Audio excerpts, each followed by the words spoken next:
Hi అందరికి. ఈరోజు మనం బోడ కాకరకాయ ఫ్రై అనేది చేసుకుందాం. ఇది నార్మల్ కాకరకాయ కన్నా చాలా చేదు తక్కువనే ఉంటది. ఇంకా టేస్టీగా కూడా ఉంటది. ఇది చేసుకోవడం చాలా ఈజీ. ఇప్పుడైతే ఫస్ట్ దీని మీద డస్ట్ పార్టికల్స్ ఇవన్నీ ఉన్నాయి కదా, వీటిని క్లీన్ చేసుకుందాం. ఇవి ఎలా క్లీన్ చేసుకోవాలో చూసుకుందాం. ఇప్పుడైతే నేను వీటిని బౌల్లోకి అయితే తీసుకున్నా. వీటిని హాట్ వాటర్ తోనైతే కడుగుదాం. మనం హాట్ వాటర్ పోసుకున్నాం.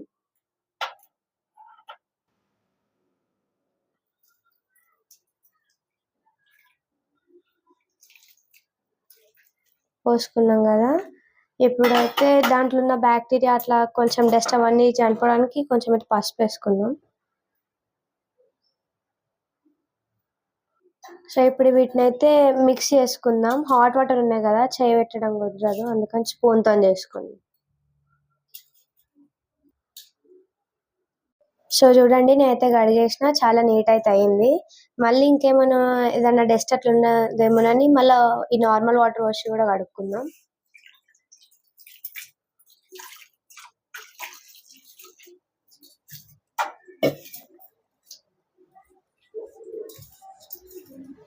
సో ఇప్పుడు కడిగేసుకుంటున్నాం కదా. సో చూసారు కదా, చాలా క్లీన్ అయితే అయిపోయింది. ఇప్పుడు దీని అయితే మనం కట్ చేసుకుందాం. ఫస్ట్ ఇట్లా కార్నర్స్ కి కట్ చేసుకోవాలి, కొంచెం కొంచెం.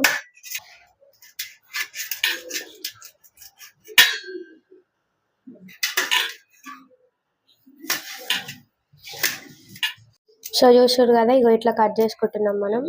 నేనైతే గింజలు తీస్తలేను, మీరు కావాలనుకుంటే మీరు తీసుకోవచ్చు. సో కటింగ్ అయితే అయిపోయింది.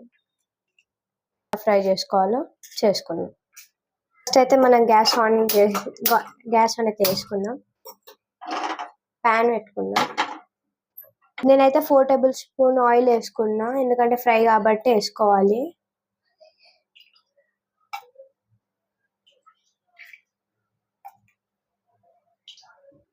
కొద్దిగా ఆయిల్ అనేది హీట్ అయినాక మనం ఇది కాకరకాయ మనం కట్ చేసుకునే ఉన్నాయి కదా, అవి వేసుకుందాం. దాంట్లో అయితే హీట్ అయిపోయింది.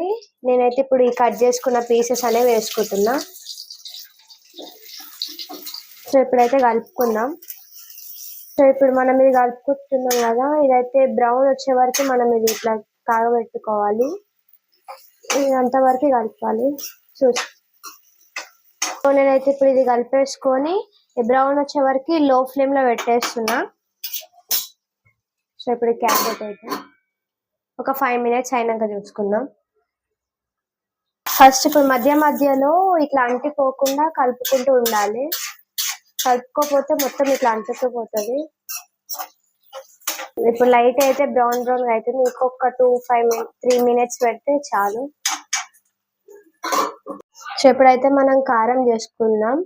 దానికి మనకి ఏం కావాలంటే 1 కప్ ధనియాలు, జీలకర్ర, ఇంకా ఇవి కొబ్బరి పీసెస్.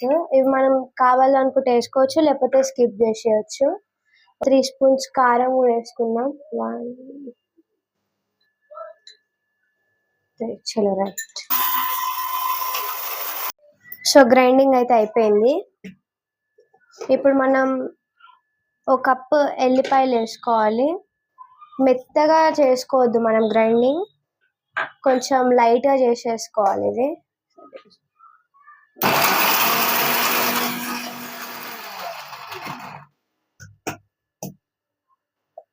చూసారు కదా, ఇట్లా వేసుకోవాలి, మరీ మెత్తగా కాకుండా. ఇప్పుడు మనం ఇందాక బాయిల్ చేసుకుంది ఇప్పుడు బ్రౌన్ అయితే అయిపోయింది. చూసారు కదా, ఇట్లా బ్రౌన్ గా కావాలి. ఇప్పుడు మనం ఇందాక మిక్స్ చేసుకుని దీంట్లో వేసుకుందాం.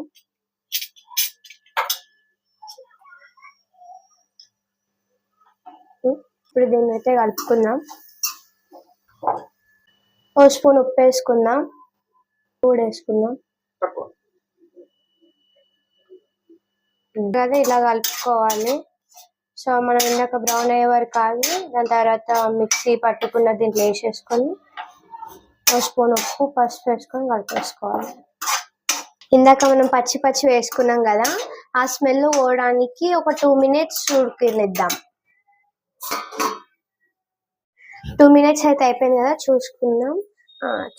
సో ఫ్రై అయితే అయిపోయింది. చాలా టేస్టీ ఉంటది. ఇప్పుడు చూసిరు కదా, ఈజీ ప్రాసెస్. టేస్ట్ మాత్రం చాలా బాగుంటది. మీరు కూడా ట్రై చేయండి, తప్పకుండా నచ్చుతుంది. ఇప్పుడు ఒక బౌల్లోకి అయితే తీసుకుందాం ఈ ఫ్రైని. బౌల్లోకి అయితే తీసుకుందాం. సో ఇంతేనండి, చాలా ఈజీ, ఇంకా చాలా టేస్టీగా ఉంటది. నార్మల్ గా పప్పులకైనా దేంట్లోకైనా అంచుకి చాలా బాగుంటది. మీకు ఈ వీడియో నచ్చితే మరిన్ని వీడియోస్ కోసం లైక్ చేయండి, షేర్ చేయండి, సబ్స్క్రైబ్ చేయండి. Thank you.